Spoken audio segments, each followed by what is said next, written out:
Hi everyone and welcome to episode 29 of the Ask the Coach show. I'm Jeff Plum and with me as always is Alois Rosario. Welcome Alois. Hi Jeff, how are you going? I'm going really well. I'm excited for another show as always. So let's get stuck into the questions because we've got some rippers today. And I'm just going to see if I can ask the questions today. But again, a little bit of an error, having some technical difficulties, Alice, with the questions. Must be my Oh, internet connection or something. But first well, up, we've got the PingSkills question of the day. And the PingSkills question from yesterday was, who is your inspiration? So tell us a bit about people that have inspired you, Alois. yeah, so probably the first one, my mother was the Indian national champion, and certainly I learned a lot when I was starting out. I used to hassle her every day to play with me at home and hit the ball up against the wall. Then also other coaches that I've had over time. I suppose Mr. Chow son, who was in the Chinese national team and was one of our national coaches for a few years, was very inspirational to me, and yeah, several other coaches that I've had over the years as well. What about you, Jeffrey?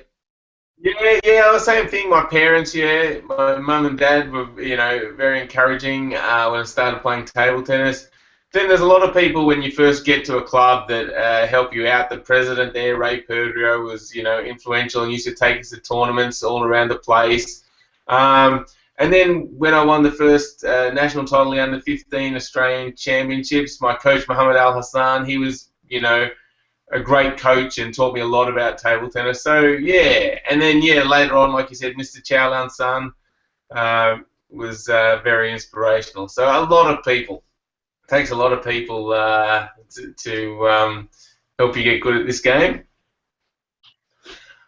All right, so the Pink Sills question of the day today is, should the rules of table tennis be continuously evolving? We've had a lot of rule changes recently, and so we just want to know your thoughts about that. Is it good to tinker with them and try and make the game better, or should we just leave it as is? So leave your thoughts in the comments. We will tell you our thoughts tomorrow. All right, Alois, straight into the questions. First one from Friendy. And Freddie says, my style of playing table tennis is as an attacker. But when it's time to defend, just like block or chop, as I only try to attack the ball as an attacker. So, yeah, so I think he's asking a bit about, yeah, as an attacker, what should I do defensively, Alois? So isn't it still really important to have a good defence? You'll see that the best attackers still have a really good block. They can push the ball well. They keep the really well. Helps set up their attack as well, and it also makes the game a little bit more complex for your opponent. If they know that they can just make a simple attack and win the point, it puts less pressure on them to make the attack. So really work on improving your block, because that forms the basis of your attacking game as well. Yeah, I mean, again, I go back to Jan-Ove Waldner, one of the greatest attackers you've ever seen, but his defence, and even Jorgen Persson, the Swedes at that time had such good defensive play, were able to get that ball on their bat all the time, be able to block the ball so well, which just made their attack even harder. Yes, and I think it's important that people don't get stuck too much in the mindset of these styles. Like, I'm an attacker, so I only attack. I'm a defender, so I only defend. Because with table tennis, you actually need to do all of those. But the styles just indicate that you attack more if you're an attacker, or you chop more if you're a defensive chopper. But if you watch your level and then look at players above you, you're going to find that in all areas of the game, their shots improve. So even the attackers, as they get better, you have a look at them when someone attacks at them, and you'll find that they do have a really good defense. So you do need to work on on a lot of aspects of your game. I mean, if you're an attacking player, maybe you don't have to work on chopping so much, but definitely defense as in blocking, and when someone's attacking you, you need to be able to deal with that ball very well. So keep working on your blocking, Brendy. All right, so the next question is from Craig. And Craig says, I have switched over to the shake hand grip and long pips on my backhand. I play 95% of the balls on my backhand. What are the best strokes to use with long pips to fool other players? And the group I play with hit about 75% underspin. That's an interesting one, Alois. Yeah, so with the long pips, so what the pips is doing is it's reversing the spin. So if they give you a backspin ball, as you push through the ball, it's going to go back to them with a little bit of topspin. So if they are mainly pushing the ball, so what you need to do is really push that back through nice and flat and fast to make it harder for them. You know, with the long pimples, it's more a matter of utilizing the spin that they've got. It's hard to generate your own spin, but you know, by just starting to come across the ball a little bit, if you want to add a little bit of deception, a little bit of wobble on the ball as well, you could try that. But first, it's really important to just get the basics of using the long pimples well. So if they're pushing to you, push through really flat and fast. If they're top spinning to you, you can chop down on the ball a little bit more that way to get a little bit more backspin going back to them. We've got a couple of lessons on how to use long pimples in our strokes and techniques section. They're premium lessons, but you might be able to join up even for a month and have a look at those lessons on the long pips. It'll be really worthwhile for you just to be able to go through that over the month. And it's interesting hearing about the style of play there. So they hit about 75% of underspin, and he plays 95% of strokes with his backhand. I guess there's some opportunities for development there. It just depends how much you want to practice, I guess. Yeah, certainly. I mean, you know, starting to utilize your forehand a bit. I mean, if you've got the long pimples on the attacking side of your bat, yeah, you can start to develop your forehand and attack a little bit more with them. And the other thing is just being able to switch. So being able to switch your bat around to use the rubber side as well, because that will add a lot more food for thought for them, you know, because if you're playing one with the pimples and one with the normal side, then it does mix things up a lot for them as well. Okay, I see you're using the pen hold there, but in the question it actually said I switched over to the shake hand grip. Good point. Sorry. Yeah. So then you can start to utilize, you know, the pimples there and the normal rubber there as well. So yep. All right, well, good luck with that, Craig. Try out a few of those ideas and see if it helps you out. And let us know how you get on. Okay, the next question is from Arnab, who says, can you please explain what rule is being exercised in this rally? And he's given a YouTube link, and it's where they're playing a point and there's an umpire actually counting the number of strokes, and then at a certain point they stop the rally and award the point to one of the players. So he wants to know what was the rule that was happening and why was the point awarded to one of the players. Yeah, so what happened there, Jeff? So they're playing a point, and there's a really good clip of it's almost looks like the longest point in the world. Like they're going, I think it's over 100 shots. But in the middle of the rally, the umpire just stops the point, and then there's a bit of confusion, or looks like a bit of confusion, and the umpire's signalling for someone. So what happens there is that is the Expedite system is going to be implemented. So at that stage, that particular game, and I think the score was about 8-7 in that game, had gone for 10 minutes.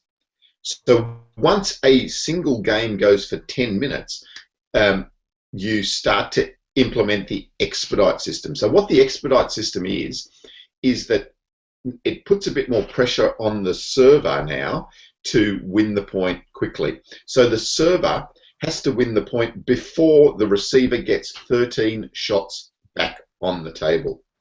If the receiver gets 13 shots back on the table, they automatically win the point. So that's the Expedite system. And in that clip, go and have a look at the clip, because the rally is amazing in itself. But then you'll see that they stop the rally, and they then that's what's happening. They're going to implement the Expedite system. Okay, so when they stop the rally, as soon as it gets to 10 minutes, they stop the rally that's in progress, do they? Yes. Yep. So even if there's a rally in progress, they stop, and they call a let, and then they implement the Expedite system. Yep. The other interesting thing with the Expedite system is that if say that happens in the second game, so if the second game goes for more than 10 minutes, then every game from then on starts with the Expedite system. It's an interesting one, because I guess this was introduced when they used to use hard bats, and matches would go for a lot longer. Now, I don't think it's really a problem, and I'm not sure they even need the Expedite system anymore. I think they could just ditch that rule. What are your thoughts?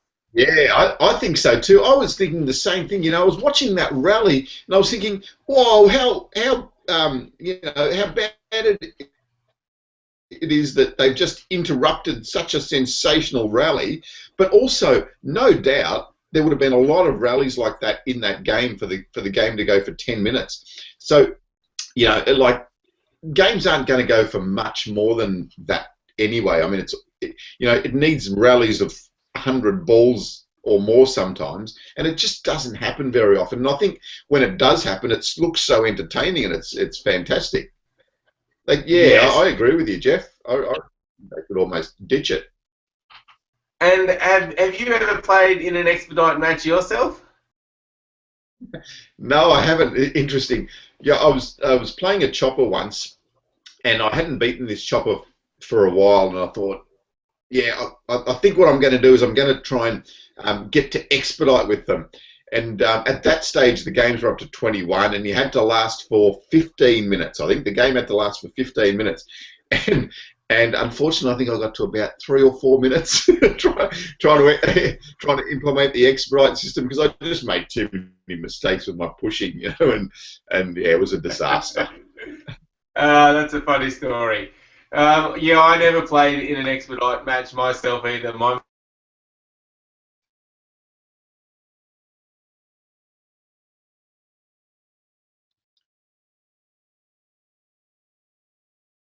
Yeah, I'm not sure. Can we hear Jeff? I can't hear you anymore, Jeff. So hopefully you'll come back shortly. But yeah, the Expedite system certainly is. It's something that has evolved over time, or was developed a long time ago. When as Jeff said, you know, they used to use the hard bats, and everyone used to just push the ball backwards and forwards, and yeah, it took a long time for matches. I'm not 100% sure, but there were reported of, you know, some matches that went for hours and some rallies that went for hours. It might be worth looking up the Guinness Book of Records and just seeing what the record is for the longest match and also the longest rally in an actual competition. So yeah, that would be interesting to take a look at as well. But certainly nowadays, yeah, the Expedite system, I don't know, you know, with all the attacking play that's happening, I think, you know, we could just almost ditch it. So I can't think he's gone. It's probably too early in the morning. He's gone up back to bed or something. So we might continue with the questions, and I'm going to have to ask them. I'm going to have to answer them. Here we go. So the next question is from Chesky, and the question is, can I hit the ball with the side of my racket? It creates some good speed, and it's also surprising. Is it legal? So what Chesky's talking about is hitting the ball with the edge of the racket like that. And you're right, Chesky, the ball does go really fast, but it's really difficult to control the ball when you hit it with the edge of your racket. If you hit it with the edge of the racket, it can go anywhere. You know, you're much better off spending the time just training hitting the ball better with the rubber. You know, you spend a lot of money on a sheet of rubber, you might as well use it. So, yeah, so the edge of the racket, I mean, it's just not worth trying to worry too much about it, Chesky. So I think you're better off just working on your general strokes. So I think we're done for questions for today, and still no Jeff. So thanks for watching our show, and we'll see you again tomorrow. And hopefully Jeff won't just off and leave us alone. So have a great day, PingSkillers, and we'll see you tomorrow morning.